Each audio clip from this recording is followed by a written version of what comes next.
Salve galera, começando aqui, primeiro vídeo do canal. E como vocês já viram aí, cara, no título, na thumb, o vídeo vai ser meio trágico.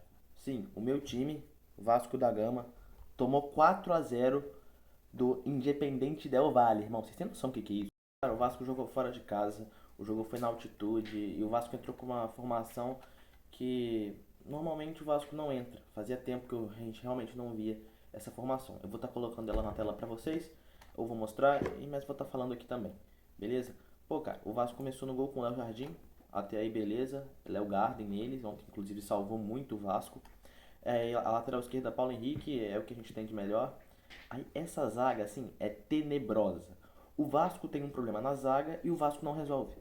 O Vasco, vamos botar desde 2020, desde que voltou à Série A. Eu sei que o problema é mais antigo, mas vamos botar desde que o Vasco voltou à Série A, 2023. A gente sofreu muito gol em 2023.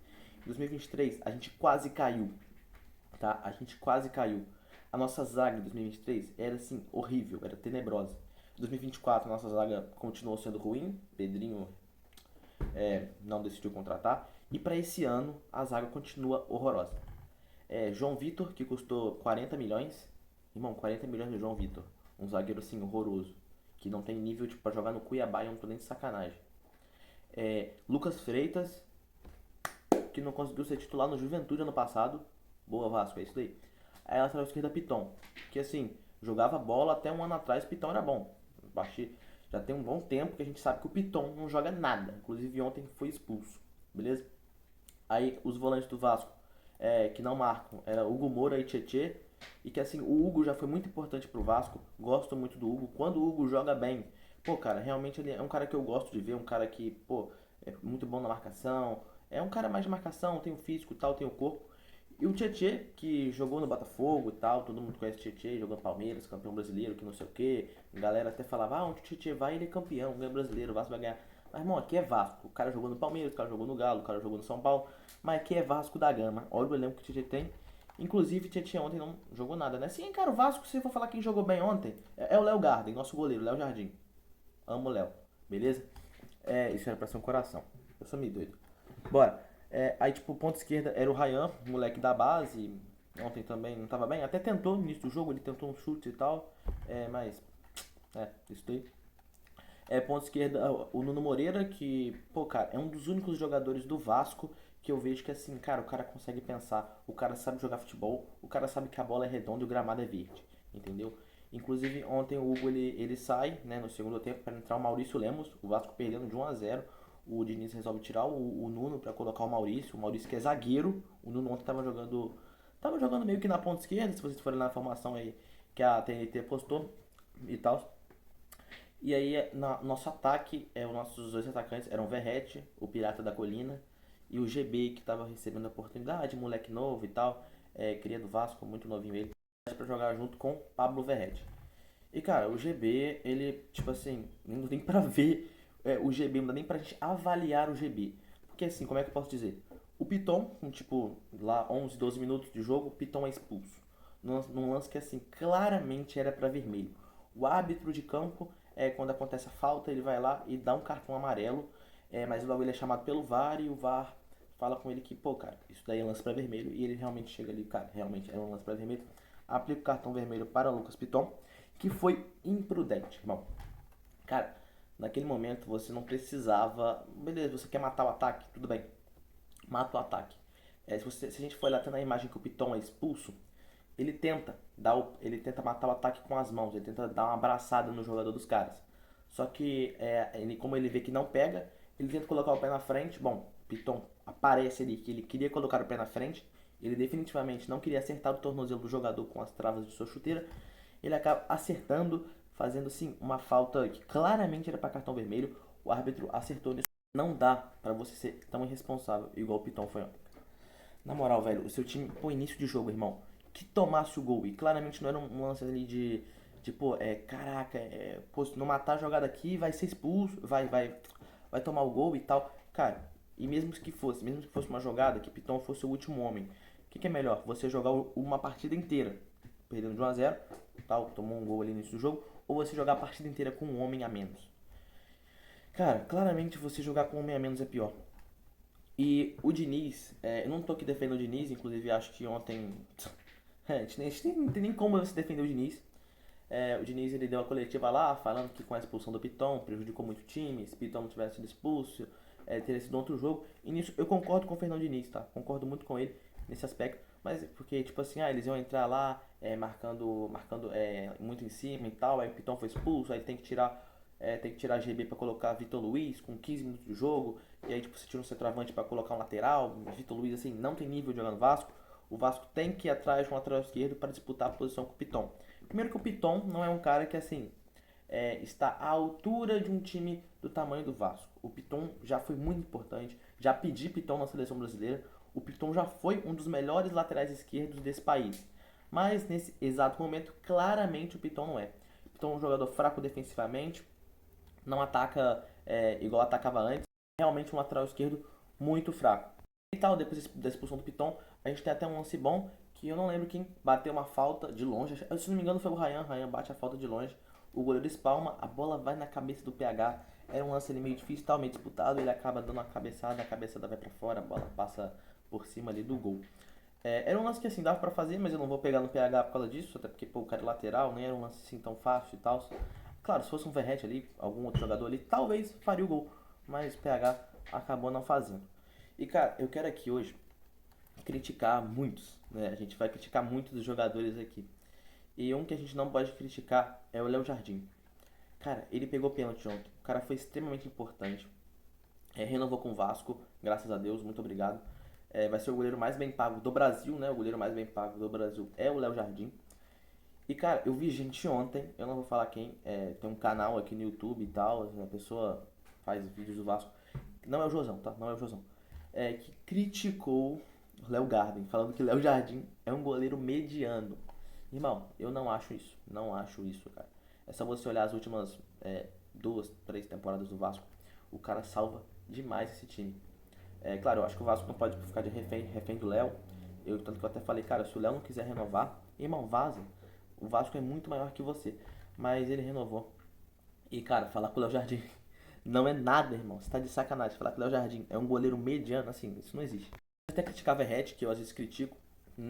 Eu acho que o Vasco tem que também ir atrás de um centroavante para disputar a posição com o Verratti, um centroavante com características diferentes da do Verratti.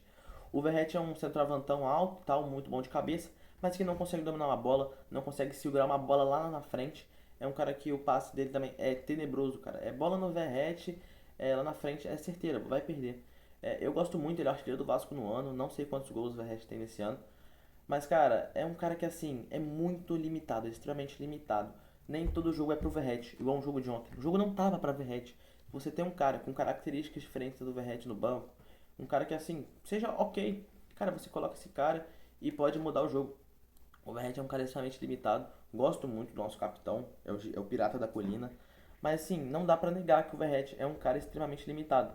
E ontem não tínhamos Felipe Coutinho, porque ele tá, se não me engano, lesionado. Ele se machucou no último jogo contra o Botafogo. O Vasco contra o Botafogo fez uma partida extremamente medíocre também. E, cara, o Vasco desse ano, assim, é um time que tá sofrendo vexames. É um time que perdeu de 4 a 1 pro Puerto Cabello da Venezuela, nessa edição da Sul-Americana. É um time que empatou com o Operário. É um time que vem, cara, tendo muitos problemas defensivos.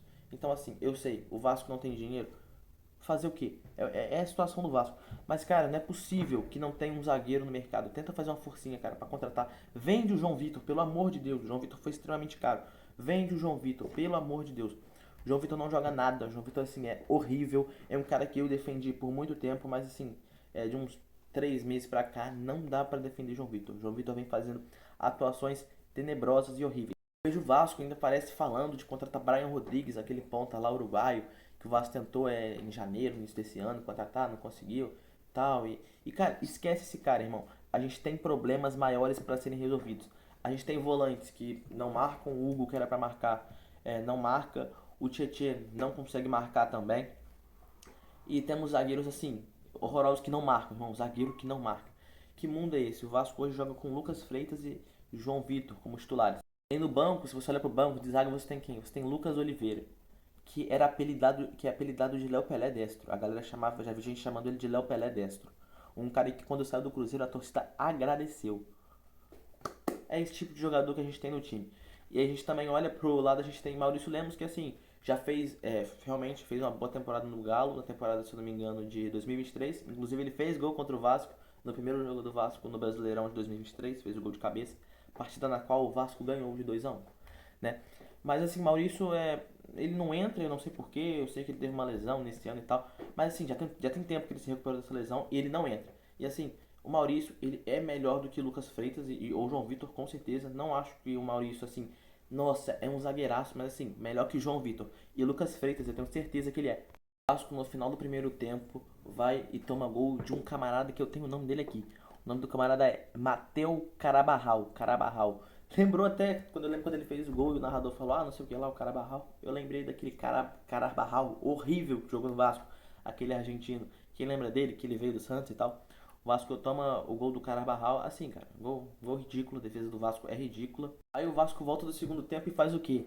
Toma mais um gol. Boa, aos 49 minutos, um camarada chamado Patrick Kluivert Mercado Altarano, alguma coisa assim, ele faz o gol no Vasco. E aí logo depois, aos 51, tipo, 2 minutos depois, irmão, o Vasco toma o gol de Cláudio Spinelli, aquele cabeludão lá, vocês estão ligados quem é? Aquele cabeludão que jogou ontem. E caras, assim, o Vasco mal tinha voltado do segundo tempo, cara. O Vasco, cara, tínhamos assim, o primeiro gol aconteceu aos 49 minutos e o segundo aconteceu aos 51. Em menos de 2 minutos a gente toma dois gols, cara. Cara, assim, isso aqui é claramente um problema defensivo. E aí eu queria muito que, assim, o Pedrinho, ele viesse falar, irmão, tipo assim, cara, tenta explicar, velho. Explica. Não tem como explicar o que aconteceu. Eu sei, mas assim, cara, fala os planos do Vasco daqui pra frente, irmão. Um vexame desse é um vexame histórico. Eu queria muito que o Pedrinho desse as caras. Eu vi até o Josão falando sobre isso e acho válido. Que o Diniz ontem já deu a coletiva, já falou o que tinha pra falar. Queria que o Pedrinho viesse junto com aquele. Eu esqueci, acho que é Ademar Costa, Ademar Lopes, o mano lá que contrata, o diretor de transferências do Vasco, acho que é isso. Cara, eu queria muito que eles viessem falar o que eles pretendem contratar por Vasco. Porque, cara, claramente o Vasco precisa de dois zagueiros, tá? Dois zagueiros que saibam jogar futebol, cara. A gente precisa de dois zagueiros, porque assim, se você contrata um bom zagueiro, aí você vai ficar lá com o quê? Com o João Vitor do lado dele, fazendo merda, fazendo cagada.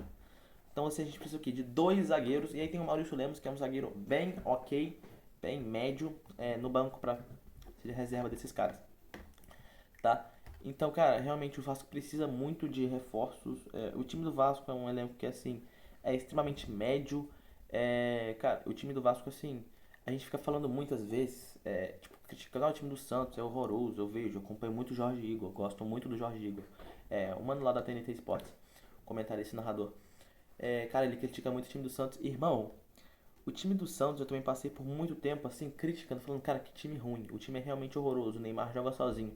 Mas o time do Vasco, cara, não fica muito atrás não, cara. O time do Vasco é realmente muito fraco, é muito ruim. O Vasco agora, sábado, vai ter um jogo contra o Grêmio. Eu quero ver como é que vai ser. Eu quero ver como é que o time vai sair. Jogo 5:30 da tarde. Não espero boas coisas. Não espero boas coisas do Vasco. Espero mais uma derrota. Mas é que tá. Torcedor é assim. Se o Vasco vai lá e perde, a gente vai falar: esse time é horrível, esse time tá horrível, que não sei o que, tenebroso, manda todo mundo embora. Igual eu fiz hoje. Mas aí se o Vasco ganha, a gente que é torcedor, a gente fica assim: não, agora vai, o time engrenou, que não sei o que, cara. Mas o Vasco é claramente isso, tá? E sobre o trabalho do Fernando Diniz, eu acho que assim, o Diniz é um cara que o trabalho dele demanda tempo. O trabalho do Diniz não é um trabalho igual, por exemplo, que foi o do Ramon Dias, que já chegou dando resultado. O trabalho do Diniz demanda tempo, ok? E o Diniz também precisa de jogadores com qualidade para sair jogando e tal. Porque o Diniz tem esse estilão dele, ele gosta de manter a posse de bola, ele gosta de sair jogando bonito, que não sei o que. E o Pedrinho também, na hora que contratou o Fernando Diniz, cara. Assim, eu não vou criticar, porque quando o Diniz veio, eu falei, ah, cara, eu acho legal, vamos ver o que vai dar. O Diniz, assim, é um cara que tem qualidade. O cara treinou a seleção brasileira, apesar de não ter tido muito sucesso. O cara, pô, conseguiu ganhar a Libertadores com o Fluminense, aquele Fluminense histórico, que tinha André, que tinha Cano, que tinha Arias, que tinha Martinelli, Fábio, Marcelo, que tinha esses caras aí, Felipe Melo. Mas o Diniz nunca foi um cara que, assim, aquele treinador que conserta a defesa. O Diniz, se eu não me engano, eu vi esse dado hoje. Eu vi no De Placa, programa da TNT Sports. Os caras falando, o Diniz, se eu não me engano, ele tem uma média de um gol. É quase isso, não sei se é isso ou se é quase isso. um gol sofrido por jogo na carreira dele inteira. Desde quando ele começou num time bem pequenininho. Cara, então o Diniz definitivamente não é um técnico que, assim, foca nos problemas da defesa. Ele é um cara que, assim, você contrata ele se o seu time tiver com problemas do meio pra frente. E o Pedrinho, assim, cara, eu acho que. Eu gosto muito do Pedrinho. Tirou a gente da 777. É um ídolo do Vasco como jogador. Mas, assim, eu acho que como presidente tá deixando a desejar. A gente vê que o Pedrinho não é um cara pilantra, não é um cara que rouba o Vasco, é um cara que realmente ama o clube. E isso é muito legal, porque a gente teve alguns presidentes aí de procedência duvidosa, não vou falar o nome aqui porque eu não tô afim de levar processo. Os últimos aí de procedência meio duvidosa, a gente teve uma SAF aí que levou a gente pro buraco, né? 777. Mas o Pedrinho não. O Pedrinho dá pra ver que ele realmente é um cara que ama o Vasco, que quer o melhor para o clube. Mas eu acho que ele não tá sabendo lidar com isso, sabe? E, cara, é isso, velho. O Vasco realmente com muitos problemas. Eu espero não vir aqui fazer mais vários vídeos desse durante o ano, criticando o Vasco. Pretendo fazer outros tipos de vídeo aqui, não só após o jogo do Vascão.